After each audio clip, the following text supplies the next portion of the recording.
First story. Entitled Parents Physically Assaulted OP, Kicked Him Out of the House, and Ruined His Promising Life, believing his cousin's false accusations. Now, 7 years later, after he rebuilt himself, they showed up demanding OP forgive his cousin so she could move on from the guilt he caused on her, as she was willing to apologize. Let's go back 15 years. I 20 at the time was starting my final year in college and was getting myself ready to go on to business school or law school. I was on the baseball team. I had a high GPA. I had great parents and an extended family filled with business and law-minded people, and life was good. After baseball practice, I checked my phone, and it was loaded with like hundreds of missed calls and text messages ranging from "pick up now" to "you monster." Of course, I was confused as hell and maybe thought it was a family prank. I walked outside to call my mother, and as she picked up screaming, my uncle appeared out of nowhere and sucker punched me in the face, screaming he was going to kill me. I fell right to the ground with my nose bleeding like a hose. My dad was right behind him, restraining him by telling him to stop, and he looked at me and told me to get up and get your arse home. That drive home was horrible. My nose broken, bleeding, my eye swelling, and just confused. I walk into the house, and my entire family is there. My mother is screaming at me, asking, Why did you do it?" My uncle was screaming to call the cops. I finally just screamed, "What the F is happening?" and was punched by my uncle. My cousin Amy, who was 12 at the time, told the family I saw her during the 4th of July party early in the year when we were alone in the house. I, of course, said I didn't, but no one was hearing me. My dad snapped and punched me right in the gut. That punch took the wind right out of me. I couldn't breathe. My dad told me to get out and leave right now. He had all my clothes in garbage bags, and he threw me out the door. I was still trying to catch my breath, and finally was able to stand and walk to the front door, knocking, when my dad swung the door open and pushed me down the steps, screaming for me to leave. At this point, I was crushed, with tears flowing, bleeding, and hurting both emotionally and physically. I loaded my stuff into the old conversion van that was given to me to transport gear and teammates. I called a few teammates and crashed on the sofa for the night. I tried calling my family with no answer for at least a week, when finally my dad sent a text basically telling me to leave them alone, and that he didn't raise me to be a monster and rot in hell. I cannot type what I was feeling. It was like a cold, numbing feeling. A few weeks later, the university called me, saying my tuition was due. My parents had been helping pay my college tuition. I tried calling, but I was blocked. I didn't have enough in my savings to pay for the rest of the year. I went to see if I could get a loan, but I was rejected since I had little income and knew my parents wouldn't sign for aid. I had to quit the baseball team and find a full-time job to help pay the remaining balance. I found an overnight shift, lived in my van through the harsh winter, and made it to graduation. No one showed up or called me. Later that night, sitting in the van, my mind finally broke. I broke down hard, bought multiple bottles of whiskey, and went into the darkest place I've ever been. For 2 years, I lived in my van, bounced from job to job. My mental health was crushed. Bottles of whiskey were my friends. Drugs were my comfort. I trusted no one, and I ran away in fear when I saw a child. The summers and winters were brutal. I am lucky I didn't freeze to death, die from dehydration, or get mugged while sleeping in the van. And if my life couldn't get any darker, the van finally died. The AC and heat that kept me safe were gone. That was it. It was over. I couldn't go on like this anymore, so I went to the roof of an apartment complex, climbed to the edge, looked down, and was ready to jump. I looked at my phone, just praying for someone from my family to call or text to save me. I just closed my eyes and was ready to be pain-free. That is when I heard a voice behind me. Stop. I looked behind me, and there was a woman running toward me. She was pleading with me to climb down and not do it. My mind is going a million miles an hour. I just looked at her. My brain is telling me to jump, and my body is telling me to climb down. She extended her hand and begged for me to climb down, and it was like a spirit took over me. I reached out to her, climbed down, and collapsed. EMTs were called and took me to the hospital. I spent 2 days in the hospital before being released. As I was walking out, I saw the woman who stopped me, waiting for me. She ran up to me, asking if I was okay. My mind froze, and I just said, no. She asked me if I had any family to come get me. No. Do you have a place to stay? No. I just put my head down and started walking away. Where are you going? Don't know. Well, are you hungry? No. Do you know any other words besides that one? Don't know. Well, you can't just live on the streets tonight. So just come over to my place, and I'll cook you dinner. Why? Because you look like you need a friend. Okay. Her apartment was beautiful, with books everywhere. Every room had historical paintings. It was like a museum. She introduced herself as Rachel 22F. She worked at her dad's company. We talked for what seemed like 4 days, but it was only 3 hours. I avoided any talk of my past. I stayed with her for 3 weeks as she helped me get a job at her father's company as a front desk worker. I gave up drinking during that time and went cold turkey on the drugs. Rachel drove me to work every day, made me breakfast and dinner, and we spent a lot of time together in those 3 weeks. I started looking for my own place, telling her she had done enough. She told me to stay, and I asked why. Why are you nice to me? I started yelling and crying at the same time. She took my hand and told me to sit, and she tried to hug me, but I pulled away, muttering, I don't deserve it.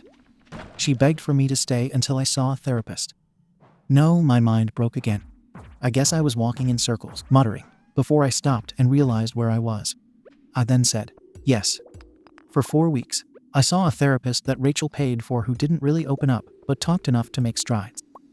Rachel then invited me to her parents' house for her dad's birthday. The party was filled with Rachel's family, and the memories of that night raced through my head. I just sat alone most of the time, drinking water and finding ways to hide in the bathroom. When we all sat down in the family room, the family kept asking me about my family's past over and over and over again. I snapped. They disowned me for my cousin, which I did not do. No one will ever believe me, and I'll just walk this world alone. I was beaten by my own father, and my own family just cast aside into this cold world to die alone. Please let's just leave this place, I don't deserve it. Forget I ever came here. I ran to the door and tried to open it when the father came from behind me and grabbed my shoulder, and I collapsed to the floor, waiting to be punched. Tears streaming down my face. I slowly opened my eyes and saw her father. Go ahead, hit me, I whimpered. The father, now we will call him John, said, Son, I look into people's eyes for a living. I see when people bullshit me or are truthful. I can see the hurt and truth in your eyes. Please let us help you. Please stay. I let out a noise I never wanted to make again. I collapsed into his arms, and the whole family gathered around me. I finally felt wanted. The next few years flew by. Rachel and I married. My Phil helped me go to business school. I have a great job at his company. I bought my first ever car and my first house. I was 7 years sober, still am, and I was expecting my first baby boy. I was in therapy twice a week, twice a month now, and it felt like life was letting me be free. I treat Rachel like the queen that she is. She is the one who reached out in the dark to save me. Then came the famous call. I was in my office when my cell phone rang. I didn't look to see who the ID was and just answered. Hello, OP here. Oh my God, OP. Who is this? It's Mom. F off. I hung up the phone and nearly threw it away. The thoughts were racing. I couldn't control it. The phone rang again. I sent it to voicemail. I called Rachel, and she drove to my office, and she was able to calm me down. My phone was blowing up with calls and texts. I had to shut my phone off. But that night I had to turn it back on, and there were the texts and calls like last time. This time it was, call us, please. I am sorry. Forgive me, but it was a message from my mother that froze me. I deleted the message, but it basically went, OP, please answer the phone. We need to speak and see you. We have always loved you and always prayed for you. Amy 19F at this point came forward and told the truth about what happened all those years ago. We are so angry with her and want to make it right.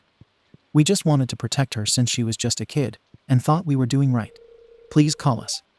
To make a long story short, after 2 weeks of thought and seeing my therapist every day, I decided I needed to see my parents. I texted the time, the place, and to come alone with no other family members. I wrote down every question I needed to know. My wife and I practiced talking so I could stay calm during the talk, and we had a plan so if I lost my temper, she could quickly get me out of the situation and into peace. The day we met at a coffee shop, my mom and dad ran up to me, arms open, and my wife stood in the way and told them, No hugs, please sit. My wife ordered me a Coke and ice to chew on, while they talked and held my leg as I began to speak. I began. Why?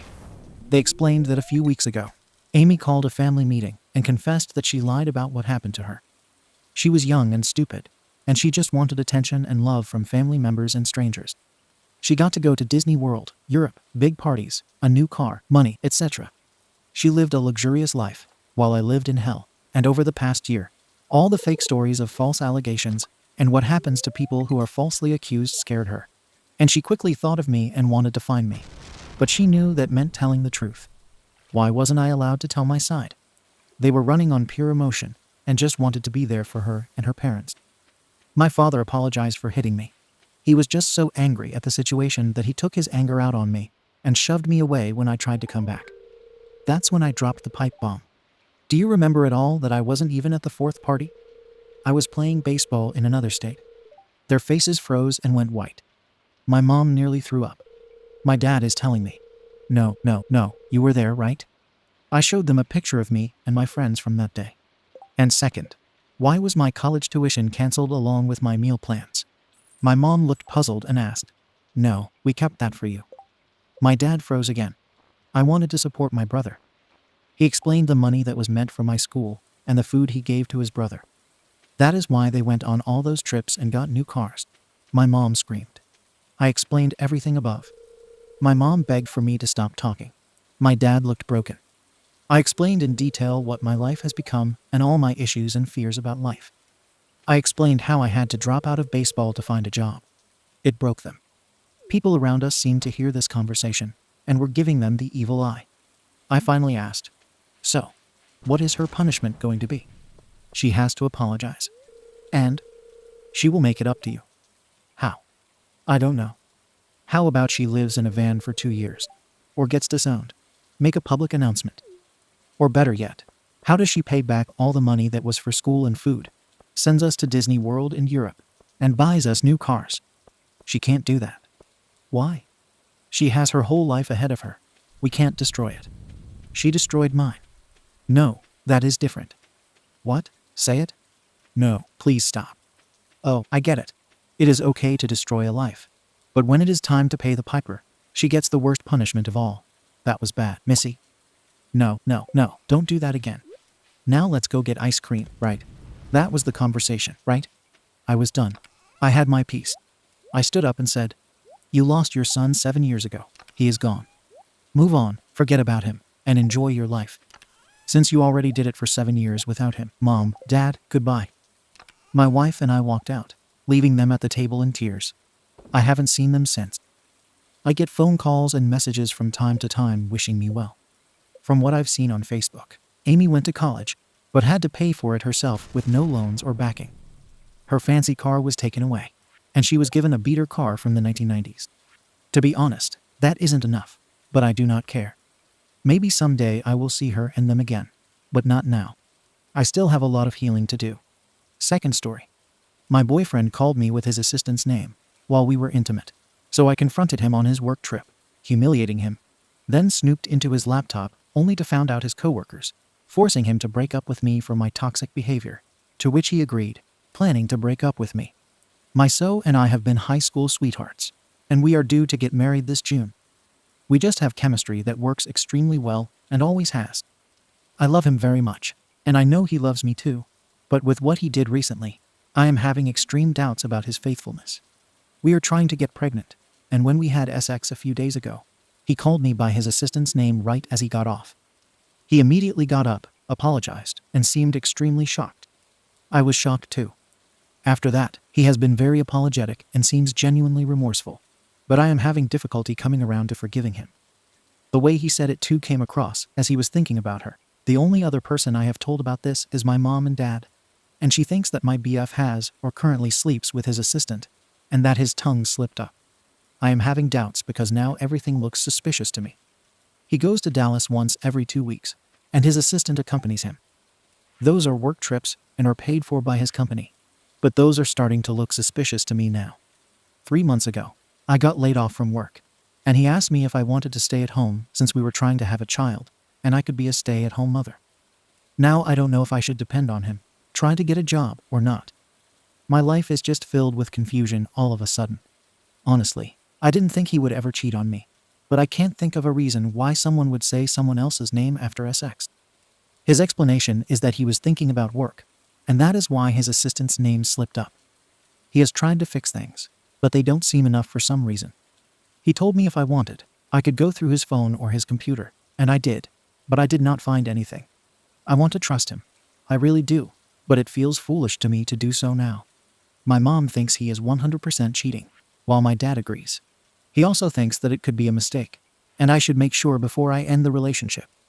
He does think that I should be 100% mad at him, even if it was a slip-up. I don't know what to do with us being so close to getting married. Advice, please? Relevant comments. Dr. NDB. Well, I can tell for sure that if he works with the college a lot, it can happen. Did you send ports to Jessica? When you do this all day, it can come out automatically. I've seen it myself. Sometimes my college names his girlfriend in the name of our girl college. It can happen. When you were little, you probably called your school teacher's mom and talked things out with him. Tell him that it's bugging you a lot. OP. I haven't thought about this, and this could be a possibility. I have been to his workplace, and he does take her name quite a lot. Still, saying it during SX is still a bit too much. But if this is the case, I think I can forgive him. I just have to find a way to make sure it isn't something else.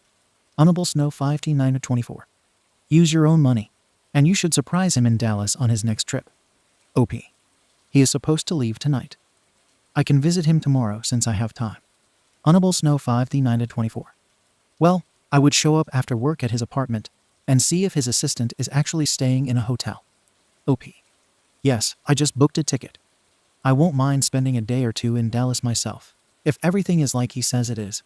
Own Brother 2559. Do you have keys to the apartment? I'd go there, hang out, and wait for him to get home. You know, for a surprise. OP. I don't have the keys to that apartment. I can visit him at night. He should be home alone at that time. Update. 3 weeks later. There's a lot to unwrap here, but I'll start by thanking those who decided to try to help me out here.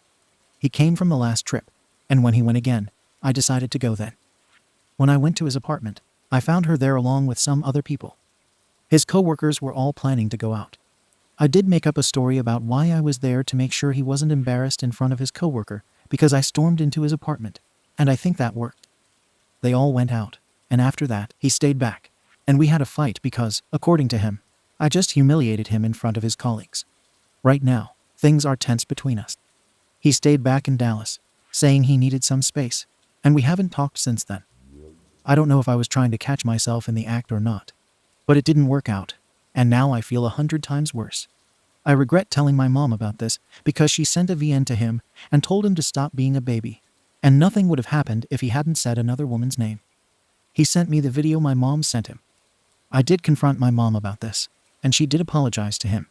Now I feel like maybe it was an honest mistake on his part, and that I blew it out of proportion. We are waiting on him to come back, so we can talk it out, fix this, and move forward. Just a little update. Things didn't go well like I wanted them to. Relevant comments. The Clumsy Pirate. Did the assistant have any reaction to seeing you? Was she cold, surprised, or anything? Honestly, this could be a harmless slip on his end, but I would do my diligence before the wedding. No matter how angry he gets, divorces are so much harder than breakups. If you're trying to set the record straight before moving forward, he shouldn't be resistant to it. It was him who said another woman's name in bed.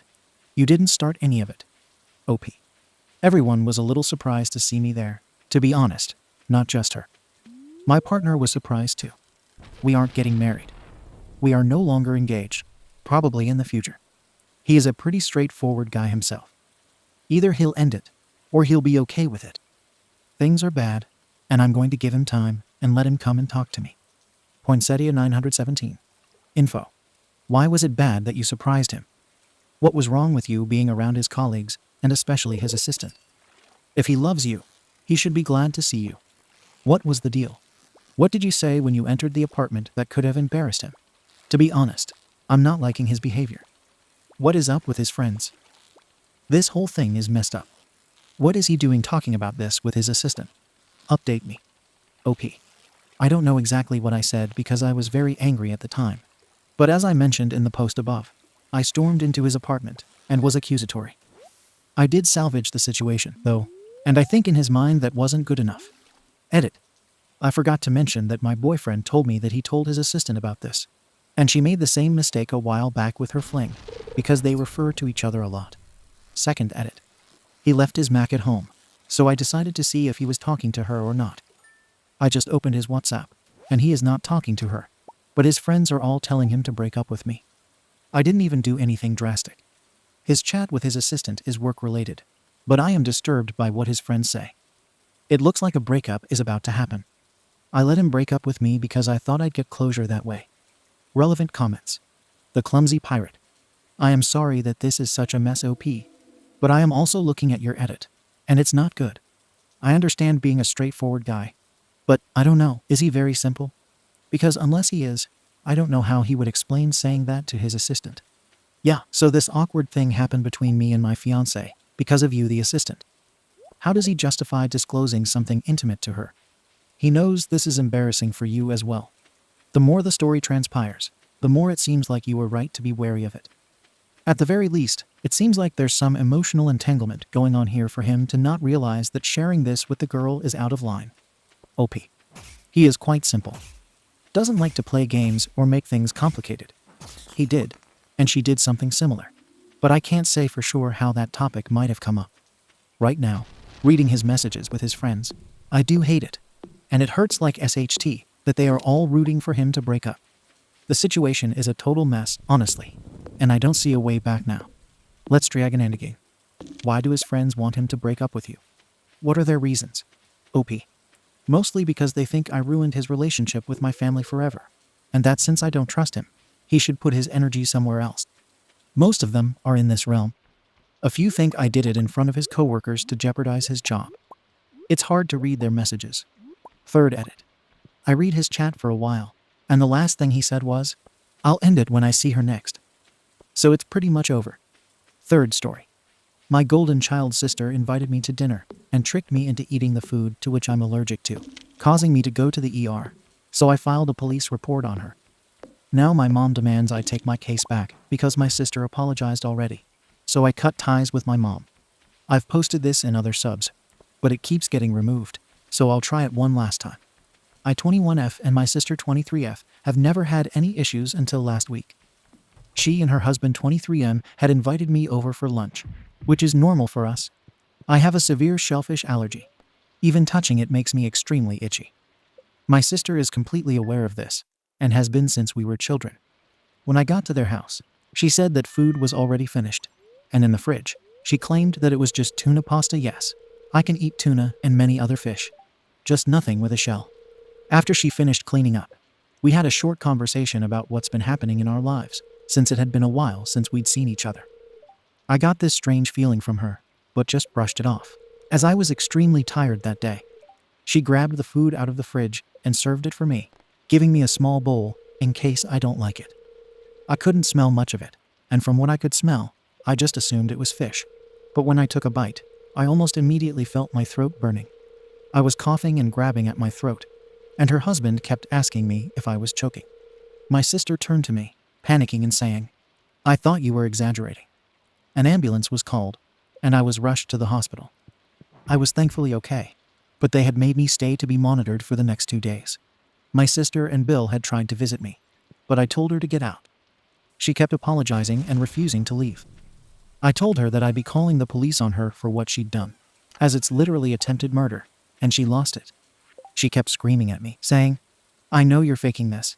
You always act like you're allergic to shellfish, so I wanted to test you."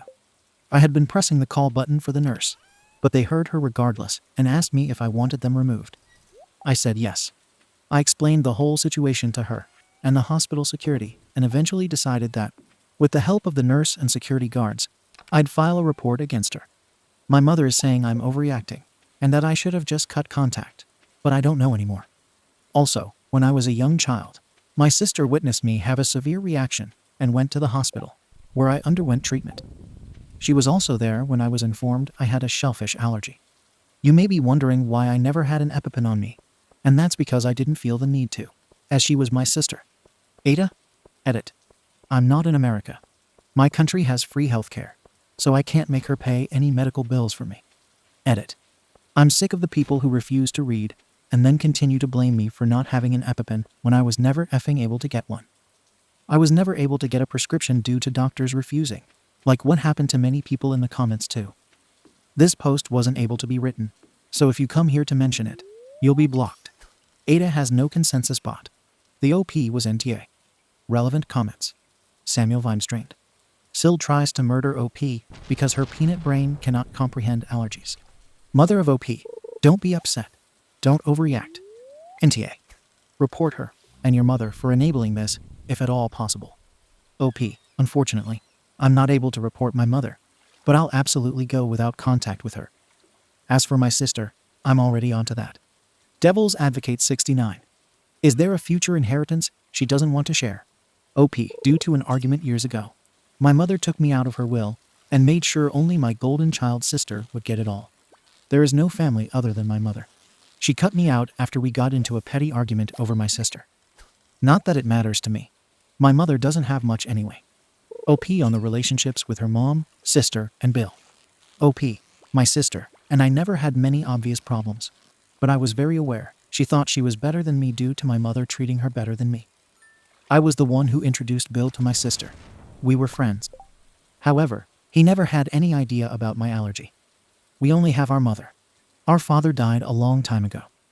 I'm not in anyone's will, so that's not the reason for her to want me dead. She does hate me, that's the thing. I said we'd never had any previous issues, but that's because she'd never started anything. She'd always made it obvious that she hated me. OP on having a case against her sister for her allergy situation. OP, I have medical records from childhood and also proof of my allergies that could possibly be used as evidence. I've also planned on recording calls if I can. There were no hospital expenses, and I wasn't on shift at the time, but I'm taking a protective order out on her and filing a report with help from the nurse who overheard everything. OP on if her Bill actually knew about her allergy. OP, I should probably edit this into my story since I've explained it way too many times. Her husband is a good friend of mine. I introduced them to each other. He had no clue about my allergy, and he doesn't eat seafood, so there was no reason for me to tell him. He thought I was just choking on the food. Update. Just like to say to all of you who are blaming me for not having an EpiPen, man, absolutely 0 cents. Not everyone can afford one, even if you have free healthcare, because it's not 100% covered. 2. Not everyone with an allergy carries an EpiPen. And 3. She was my sister. Why do I feel the need to bring an EpiPen to her house for a homemade lunch? Obviously, now I know to save up for one. Anyway, this morning I went into the police station and, with the help of the nurse who overheard everything, filed a report. I wanted to know what I could do, and that meant that they could realistically only give me a temporary protective order while we wait for the court date where the judge will decide what's best. Yes, the hospital has cameras, so I'll ask the hospital if that can be used as evidence in court or even with the police, as I still need to write a statement. Other than that, I am almost fully recovered and back to work tomorrow. I know it's a short update, but that's all I've got for you guys. Also, the only reason I'm updating this so soon is because I originally posted this in another sub a few days ago. Relevant comments. Team Inksa today. I am so sorry this happened to you, and I would press for a protection order. She is not trustworthy. Let us know. OP. Yeah, I've got a temporary one in place for the time being. That's definitely enough for now. OP on her mother, not taking her side. OP. I've cut my mother out of my life. She refuses to take my side on this, and I'm done with her toxic and favoritizing my sister behavior. My mother treats my sister like a golden child, got mad at me, and refused to help me out when I said I was filing a report and getting a protection order, so she's been blocked. OP on getting more options on getting her EpiPens for reasonable prices in her country due to her financial reasons. OP. A lot of people have been giving me tips on how to get cheaper alternatives and stuff. It's been extremely helpful, and I'll be looking into everything I can. It just annoys me that they're still blaming me, even after I give the reasons why people can't get them. They're not excuses, they're extremely valid reasons. That's the other thing. I was never given a prescription for one or anything, so I had no idea how to get it. But you really do have to wait so long if you don't have private health.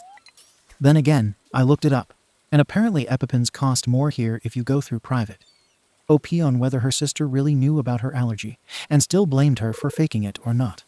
OP. My sister saw me choking and also saw me on the ventilator after. She was also there while they explained to my mother what had happened and how severe my allergy is. She didn't see them actually do interventions, but she saw the aftermath of them. Thank you for watching the video. If you are interested in listening to these kinds of stories, we've got more in store for you. Simply subscribe to our channel, hit the like button, and share it with your friends.